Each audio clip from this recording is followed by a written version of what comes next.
Hi, my name is Bienvenu, and today we're going to talk about catheterization for a female patient.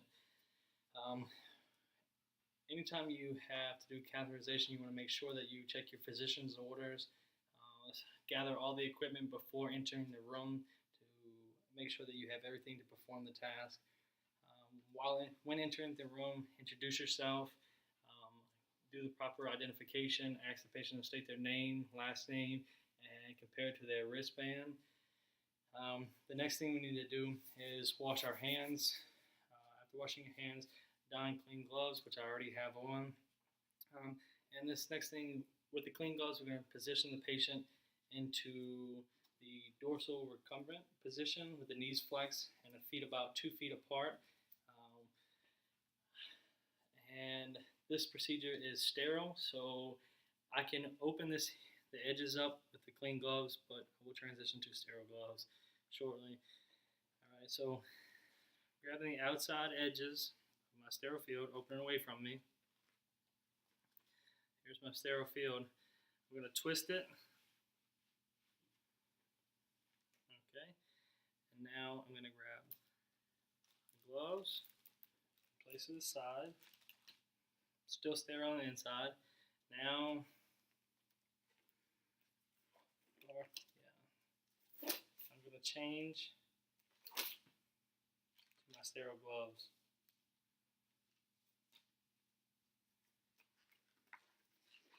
Change it to my sterile gloves. We will then open in the purpose of this video, you're supposed to keep your hands not touching your fingers, but the purpose of the video, to make it go faster, I'm going to touch the whole glove. But for sterile, do not touch your fingers or anything lower. This next part, we're going to take this drape here and extend our sterile field. So I have sterile hands, sterile field. There's a patient here. We are going to put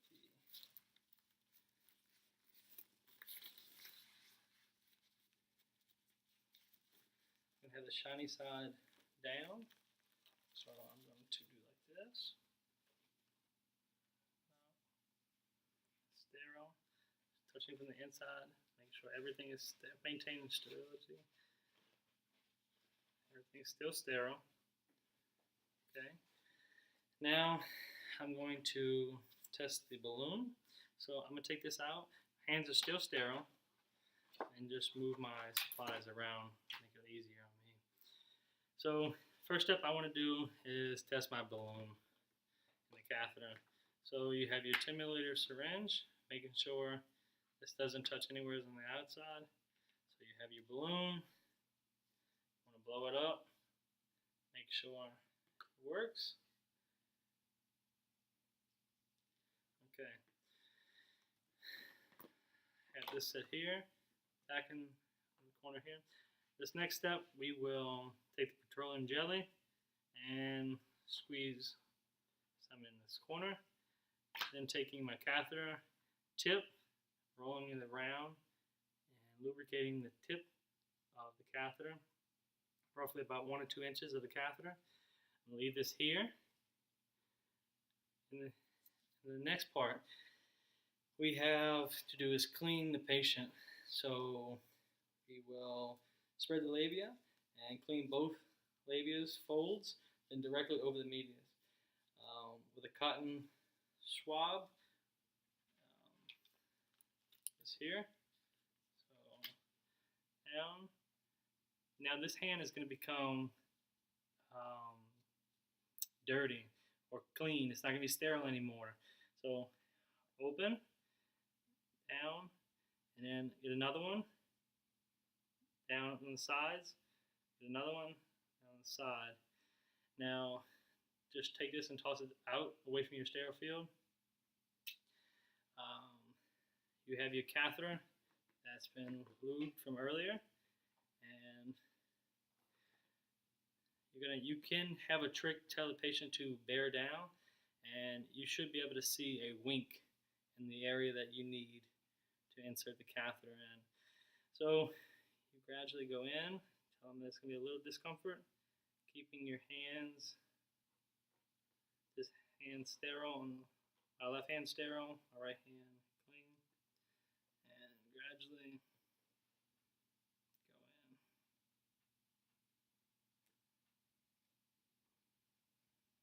Not working with me. There we go.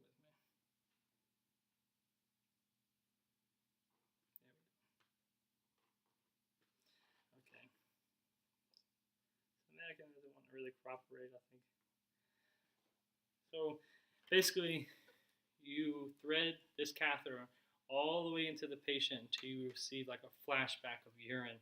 You're going to go, I believe, 2 inches past that, and then you're going to blow up your balloon in the certain location.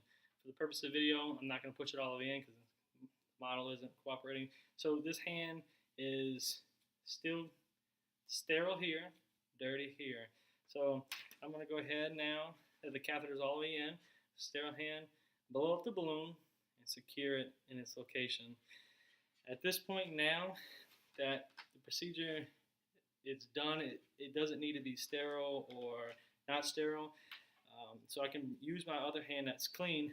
Now I'm going to have the adhesive with the 2 straps. I'm going to strap it to the leg here and allow ample enough space for the catheter to be able to move. The patient can move without having discomfort. And just kind of leave this here. Now for your documentation, you want to make sure and document the size of the catheter, the type of catheter that was used in the catheterization, the amount of urine that was exited after the catheterization was in. You also want to look for the description of the catheter. What color was it? Was there any foul odors? And also you want to document the patient's response to the procedure. Was there any discomfort when advancing the catheter into the patient or abnormal discomfort? You also, for the bag, you want to make sure that if this is gravity fed, so it's going to come completely out, you want to have it below the patient at the bedside, not on the rail, and also on the bed frame, not that actually moves, because you don't want to pull it out of the patient. And that is all for female catheterization. Just maintain respect for your patient and try to keep them covered and go as fast and efficiently as possible. Thank you.